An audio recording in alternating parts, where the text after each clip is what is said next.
I wanted to do a video about some dumb-ass arguments against genetically modifying humans to be healthy, strong, and smart. Now, as many people know, I'm a post-humanist. I don't like using the word transhumanism because it's misused and all sorts of liberal nonsense has been heaped into transhumanism, so I use the term post-humanism because that's what I'm about. I'm about a biological transcendence beyond human limitations. Now, some of the idiotic concepts that are being by these bioethicists. I love the term bioethicist. Most of them are fucking 2-bit philosophers. Now, here we go. Okay, number one that I thought was really funny. If we biologically enhance people to be super intelligent, to have super intelligence, high IQs, you know, an IQ of a 160 or higher, I suppose is what they mean. High IQ is correlated to depression. Well, here's a news flash. As somebody that does have an elevated IQ, I can promise you the reason that people with high IQs are depressed are not because they have high IQs. It's because the people around them have low IQs, or even if they do have moderately high IQs, they don't frickin' use them. Number two, what if a country like North Korea creates a master race or a super warrior class? Okay, yeah, that's a possibility, but perhaps we should beat them to the chase by creating people that don't get sick, don't get, diseases, genetic diseases that are impervious perhaps to certain, acquiring certain diseases. These are things that we can now achieve through genetic engineering.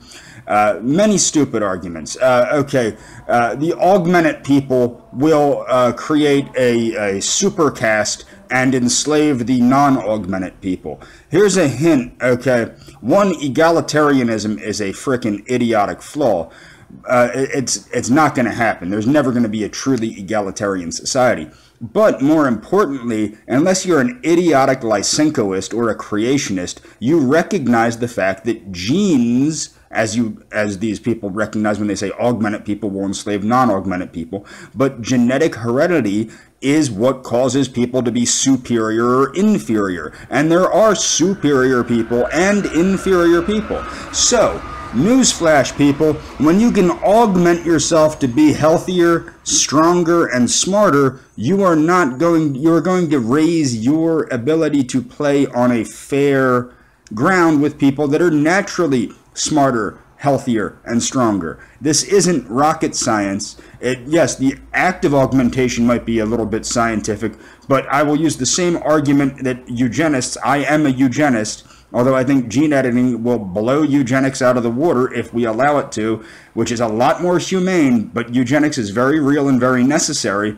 Okay, everyone would choose, this is the truth, every sane person, unless you're absolutely delusional and believe in sky people, every rational person would choose to be stronger, smarter, and healthier.